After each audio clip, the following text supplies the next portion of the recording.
Assalamualaikum warahmatullahi wabarakatuh. Selamat malam para pecinta cerita horor.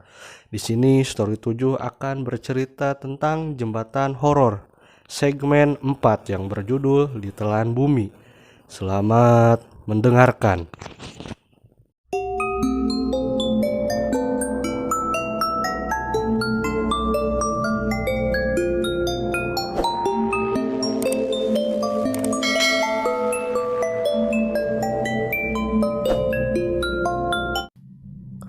Mobil yang Patir kendarai melaju dengan kecepatan tidak stabil. Arahnya pun berkelok-kelok. Masih sulit mengendalikan setirnya. Barangkali Patir memang terlalu nekat jika membawa mobil sendiri. Ia baru beberapa kali belajar dan itu pun bukan di tempat kursus mengemudi. Ia melainkan diajari oleh Alfi sendiri. Mendadak ada perasaan bersalah yang meliputi Patir. Pertengkaran tadi harusnya jadi hal biasa. Kalau saja Patir tidak bertindak hiperbolis dan kabur dengan membawa mobil begini. Mau menyesal pun terlambat. Patir berniat memutar balik mobilnya, namun masih kesulitan. Saat itu Patir baru menyadari kalau saat ini ia berada di sekitar jembatan Anita. Perasaan tadi Patir tidak berniat ke sini-sini. Kenapa? Ada mobilnya bergerak sendiri-sendiri. Bisa jadi takdir mempertemukannya dengan jodohnya. Demi Tuhan, Patir tidak sedang berhalusinasi saat matanya menangkap sosok gadis cantik yang sempat mengganggu pikirannya itu lagi. Kehujanan, kebasahan. Tak menunggu lama bagi Patir untuk turun dari mobil dan menghampiri gadis itu. Sayangnya Patir tidak membawa payung, terpaksa melepas jaketnya dan menyampirkannya di kepala gadis itu. Hujan deras begini kamu ngapain? Gadis itu menatap Patir, lalu tersenyum, begitu manis tapi tak mengatakan apapun. Kamu menunggu jemputan? Tanya Patir. Gadis itu mengangguk. Kalau aku yang antar, mau? Gadis itu mengangguk lagi. Patir tersenyum senang. Tak menunggu waktu lebih lama lagi untuk membukakan pintu mobilnya. Gadis itu menurut dan duduk di jok sebelah kemudi Patir, melajukan mobilnya dengan gugup. Wajahnya memanas dan tangannya gemetaran. Sial, gadis itu membuat Patir sampai salah tingkah begini. Bola mata Patir melirik gadis itu dari spion. Di perjalanan, Patir terus mencuri-curi pandang, menatap gadis cantik itu yang sepertinya hanya fokus menatap jalanan di depan. Namun kamu siapa? Tanya Patir, memberanikan diri untuk lebih dulu mengajaknya bicara. Sepertinya gadis itu sedikit pemalu. Buktinya sejak tadi ia hanya diam tanpa suara, bahkan bergerak pun tidak. Gadis itu menoleh dan menjawab, Ani. Aku Patir. Patir menyengir, meski gadis itu tidak bertanya balik siapa namanya. Rumah kamu di mana? Tanya Patir. Ia sudah menyiapkan pertanyaan lanjutan untuk Ani. Di depan sana. Saat mengikuti arah yang ditunjuk Ani, Patir baru menyadari bahwa di depan sana ada sebuah jembatan yang sepertinya jembatan Anita. Mustahil, Patir baru saja melewati tempat itu kan? Kenapa bisa kembali lagi? Rumah kamu di mana tadi? Patir mencoba bertanya lagi dan lagi-lagi Ani menjawab, di depan sana. Patir masih berusaha tenang dan melajukan mobilnya hingga melintasi jembatan itu dan Ani mengatakan, "Stop!" Patir menginjak rem dan mobil itu seketika berhenti. Tepat di tengah-tengah jembatan. Rumah kamu sebenarnya di mana?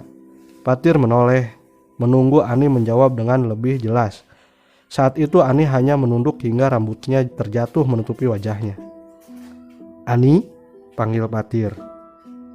Ani menoleh perlahan, lengkapnya Anita, dan rambut gadis itu pun tersibak saat wajahnya terangkat. Ada senyum seringai yang menyeringai saat Anita memamerkan wujud aslinya. Kedua bola mata yang hampir terlepas, darah pekat dan hitam keluar dari hidung juga mulut. Ada belatung yang menggeliat-geliat di kedua belah pipinya. Entah apa yang dirasakan Patir saat ini. Tubuhnya menegang. Ingin berteriak namun bibirnya keluh. Seluruh tubuhnya gemetaran. Saat pertama kali bisa berteriak, yang keluar hanya "Ah!" dan sepertinya tidak ada yang bisa mendengarnya. Dengan panik, Patir berusaha membuka mobil dan sialnya, pintu itu tidak bisa terbuka. Sementara Anita merangkak makin mendekatinya, mengangkat kedua tangannya yang dihiasi kuku-kuku panjang dan hitam sungguh mengerikan. Tidak. Patir berusaha mundur, tapi percuma, punggungnya sudah terpepet pada pintu mobil. Saat kedua tangan itu berhasil menyentuhnya, yang refleks Patir lakukan adalah menginjak gas mobilnya dan mobil pun bergerak. Dan brak! Guncangan hebat pada mobilnya terjadi.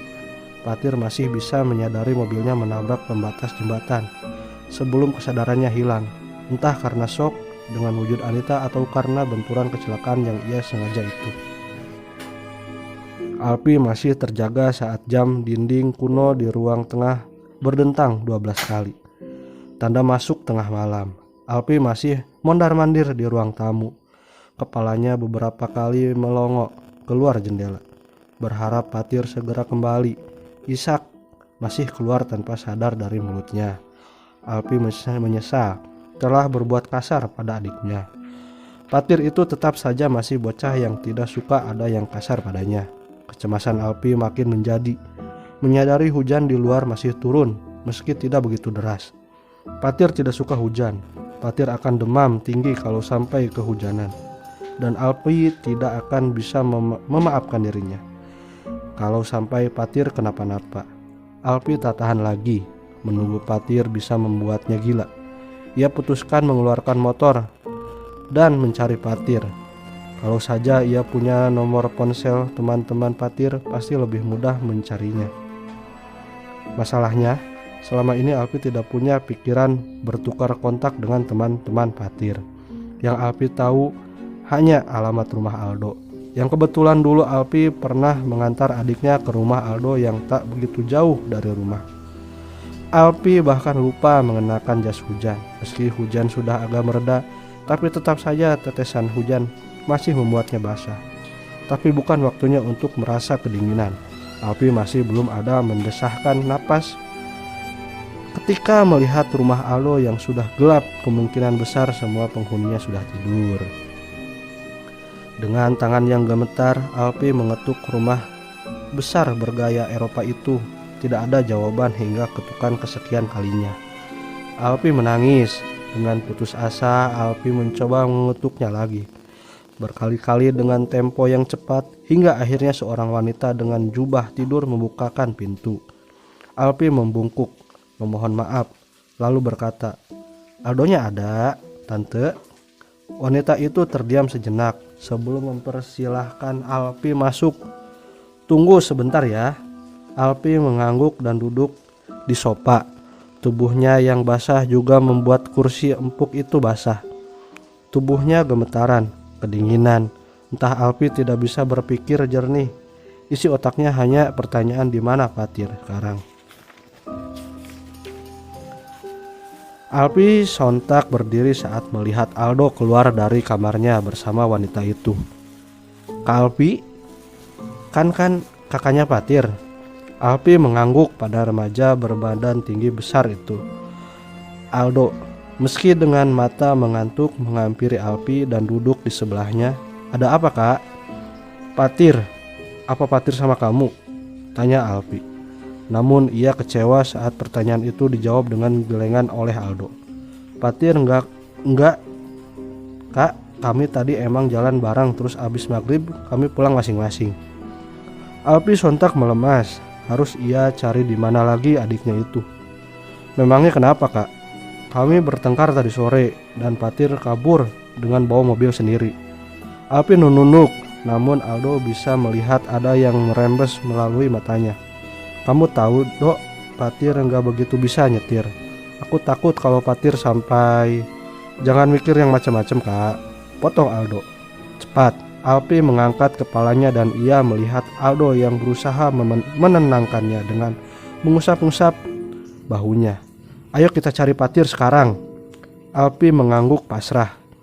Harusnya kamu nggak perlu ngelakuin ini. Aldo menoleh ke spion mobil dan melihat wajah Alpi yang sembab. Alpi baru bisa berhenti menangis saat Aldo mengeluarkan mobil papanya dan berjanji tidak akan pulang sebelum Patir ditemukan. Kakak bilang apa sih? Patir itu sohibku. Aku juga nggak kalah khawatir sama kakak. Aldo mengambil arah menikung setelah keluar dari kawasan perumahan Seville. Ia kembali melajukan mobilnya dengan kecepatan sedang. Tidak berani mengebut. Selain gerimis yang membuat jalanan licin, ia juga akan mengantuk. Anak bodoh itu memang keterlaluan, umpat Alpi yang hanya direspon gelengan oleh Aldo. Kemudian sepanjang perjalanan, Alpi dan Aldo sama-sama diam. Meski begitu, keduanya sama-sama melirik ke kanan dan ke kiri berharap menemukan Patir. Dan ternyata pencarian mereka tidak sia-sia. Alpi bisa mengenali mobil sedan hitam bernomor polisi N2112 yang menabrak pembatas jembatan itu. Ya Tuhan, mobil itu menabrak. Aldo dan Alpi sama-sama panik ketika turun dari mobil dan menghampiri mobil Patir. Patir, panggil Alpi refleks ketika ia membuka pintu. Namun tak ada adiknya di sana, tidak ada seorang pun. Alpi tertunduk lemas. Aldo membantu gadis itu agar tidak sampai pingsan dan membuatnya semakin repot. Mungkin sudah dibawa ke rumah sakit. Kita coba hubungi kantor polisi saja, ide Aldo. Langsung diterima Alpi. Ia buru-buru bangkit dan minta diantar ke kantor polisi, membuat laporan tentang kehilangan adiknya.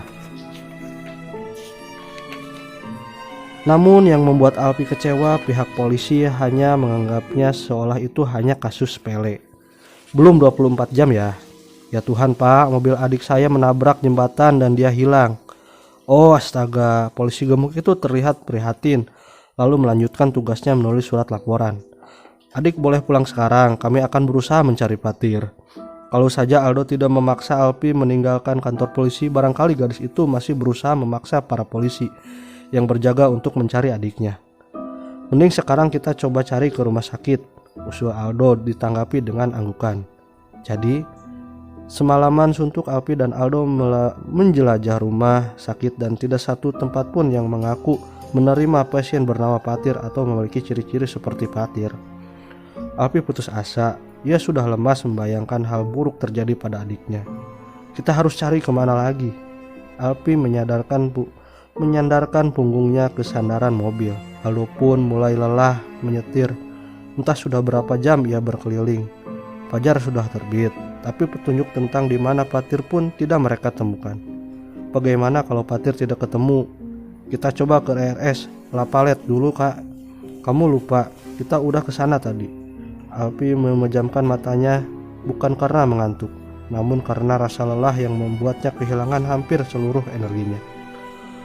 Oh iya ya, Aldo baru sadar tak ada lagi rumah sakit yang belum mereka kunjungi. Semuanya sudah dan semuanya tidak membuahkan hasil. Bahkan rumah sakit yang kita jelajah dan Patir enggak juga ditemukan. Aldo tahu, ia sendiri juga bingung harus melakukan apa. Alpi sepertinya sudah kelelahan sekali. Sabar kak, Patir pasti ketemu. Yakin aja. Alpi tidak menanggapi kalimat Aldo. Sejak Aldo terdiam, pikirannya mengambil jauh teringat pada mobil Patir yang menabrak pagar pembatas jembatan.